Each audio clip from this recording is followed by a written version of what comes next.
Hi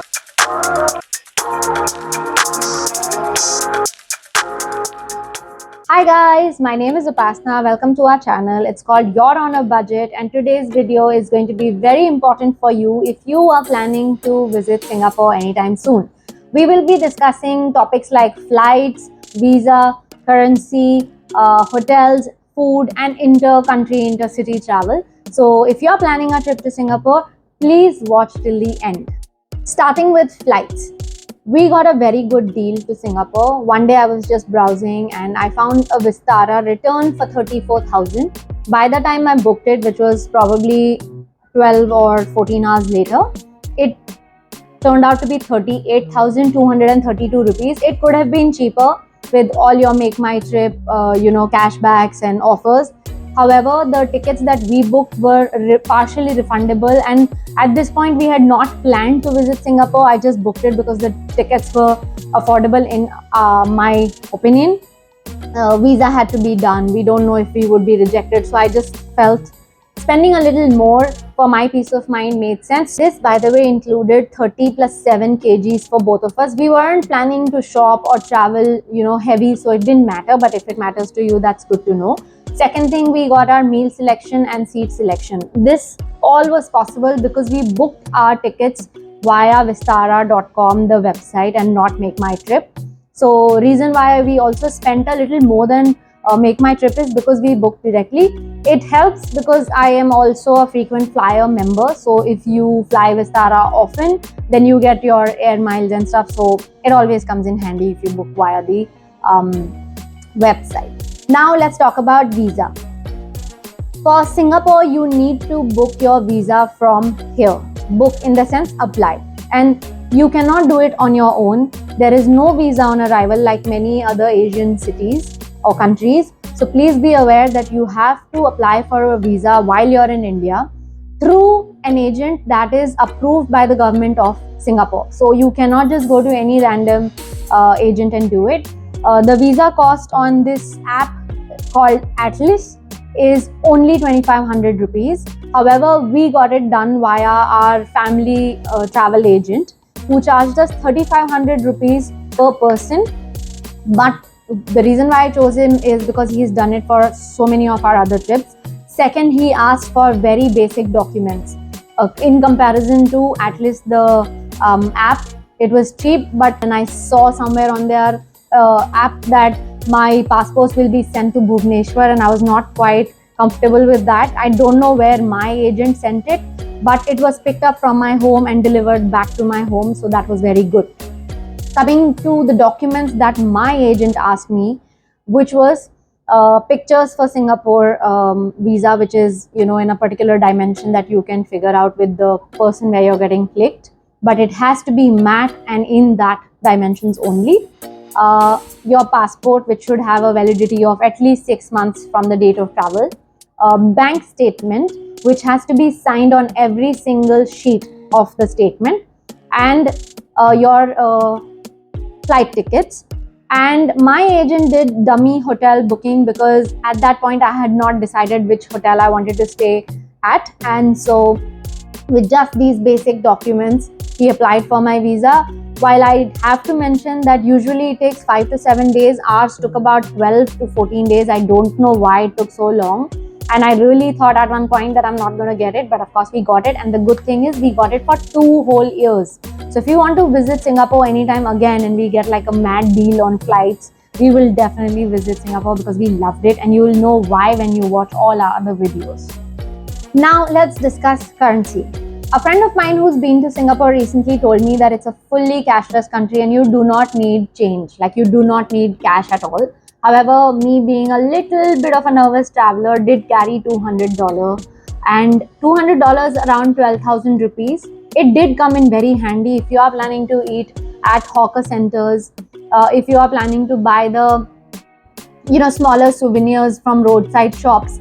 Cash will come in handy because a lot of people do not accept cards, and I'm only referring to small shops. So we carry $200, and we, by the way, returned with $58 out of that, so we couldn't even use the whole thing in our 7-day trip. So you can imagine how cashless it must have been. And for cash, other money that we spend there, we used our Neo card. If you want a detailed video about the same, please let us know. We've used our Neo card at Vietnam, Bali, and it's always been amazing.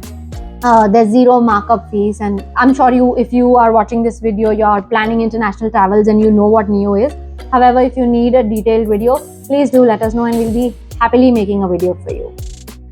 If you are researching on Singapore, by now you would have come across the fact that Singapore is one of the most expensive cities in the world, and it is so damn true. We realized this when we were trying to book our hotels. The accommodation there is so expensive. You could choose from capsule hotels, the pods in which you're just sleeping and your bags will be kept in some common, locker space. So you're not going to have access to that, which is not okay with us, so we did not stay there. You can stay in dormitories. Again, your bags will be shoved under your bed or whatever. We don't know how hostel scene works. I know now you must be thinking y'all are budget travelers, but y'all still don't know much about hostels. Sorry, we don't. But that's also because we travel as a couple, and booking 2 beds in a hostel and then booking a cheap hotel almost turns out to the same amount. Of course, hotel is a little more than hostels, but it's money well spent because you have your own bathroom and toilet, and you have your, luggage in front of you. You can do as you please. No matter what mode of accommodation you choose, it is going to cost you a lot of money.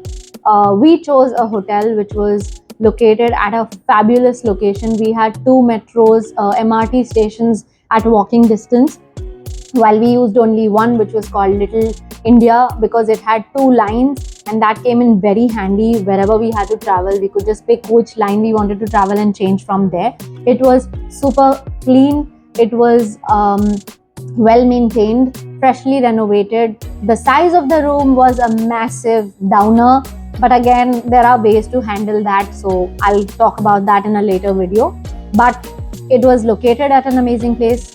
There was vegetarian Indian food at proximity, and it was very close to Bugis, so we could literally just walk it. And we spent just 34,500 rupees for a total of 6 nights. Of course, there was no breakfast included, but they did give you coffee and tea sachets that you could make in your room. They cleaned the room daily. It was amazing. We can't recommend that hotel enough. If you want to know where we found such a clean, good hotel for cheap, comment below and we'll let you know. Now, talking about how we traveled through Singapore in our 7 days of this trip, it was only by MRT. You could choose MRT, which is like metro. You could choose buses, or you could choose cabs. From airport to your hotel, you could choose whatever you want depending upon your threshold and how crazy you are. We are quite on a budget, like our name suggests. So we took the metro, and it costed us literally less than $6. That's airport to a hotel, $6 flat for 2 people. Now, if we would have taken a cab, the cab could have been anywhere more than $45, because $45 was to the city. Now, depending upon where you are in the city, and if you are in the downtown area, then there is some extra charges because they are discouraging you to use private vehicles. Now, there are 2 types of travel cards. One is basic EasyLink card, which is what we opted for, and the other one is a Singapore Tourist Pass, which is like unlimited use for 1, 2, 3 days. Okay, beyond 3, it becomes a regular EasyLink pass, and you have to keep topping up. For 3 days, I'm assuming you will go for at least 4 to 5 days. For 3 days, it's straight $48 per person, and that's expensive because we got the regular EasyLink card, which is $10 per person, 5 for the card, and 5 top up it comes with already. Now, in our 7 days from airport back to the airport, we have spent $61, which includes buying of the cards, and it still has $3 and $3 remaining in our cards with a validity of another 5 years.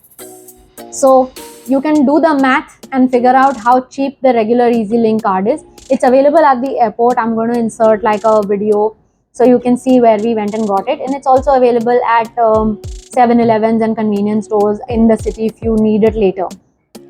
We'd like to highlight that when we were researching, we found that tap and pay cards, MasterCards and Visas, they work. So we expected our Neo Visa card to work. However, it did not work. We did try our ICICI International Credit Card and it worked like a charm. However, that will cost us more because you'll have your forex and stuff. So we used it only once till we bought another EasyLink card. And the second EasyLink card that we bought for Raji was literally from a vending machine. And we'll talk about that in a how to get around using a metro kind of a video that we'll shoot or we'll make soon. So stay tuned for that. Finally, at the most interesting topic, food. Singapore is a haven if you're non-vegetarian and particularly seafood lover. For vegetarians, there is an issue for sure. There's limited options everywhere, but let me tell you that if you want to eat good Indian food, you can stay around, Tekka Center, Little India. It's amazing. You will get Indian food. Otherwise, you can rely upon Subways, McDonald's, KFC, Burger King. None of these have vegetarian meals. Nando's has it, Shake Shack has it, but all of these also come with a heavy price tag. For example, Nando's and Shake Shack had vegetarian burgers for about $16 to $18. It's okay if you want to spend, but this channel is all about budget, so we didn't. I had Subway almost every day.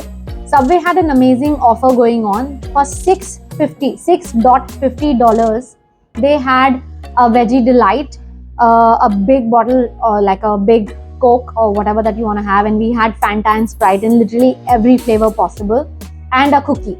So that 6.50 is like 400 Indian rupees, and you're getting so much. It was fabulous. That was amazing. And I did carry theplas because initial few days Rajiv was trying all the different hawker centers that there were, Michelin star stalls, amazing food, but after a point he couldn't handle the smell of the local cuisine. No offense to anyone, I'm sure it's delicious, but even as a chicken eater, because Rajiv only eats chicken, he couldn't take that smell.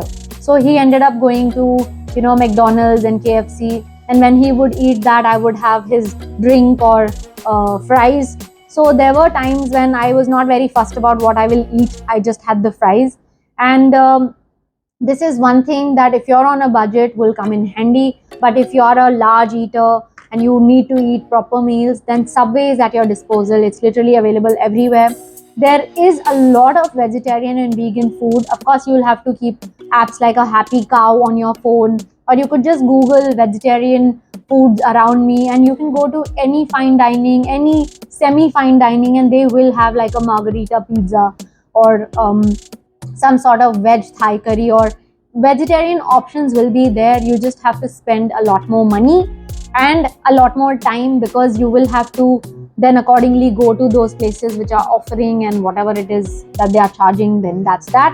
But my tip would be carry snacks from home. I carried thepla and they've really served me well, and this is the first time ever that I carried food like that.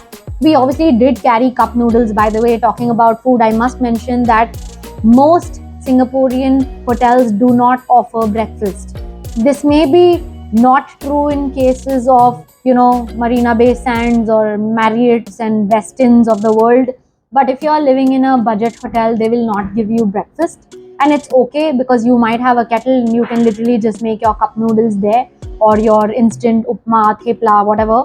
But it will be really beneficial if you carry some snacks from here, not just for meals but for snacking. Like carry some biscuits, because we noticed that when you are in Singapore, there's Mari biscuits, and all of those also cost like $10 for a small packet, and that's like 600 rupees. You don't want to spend that on biscuits, but if you want to and if you can, then by all means please do.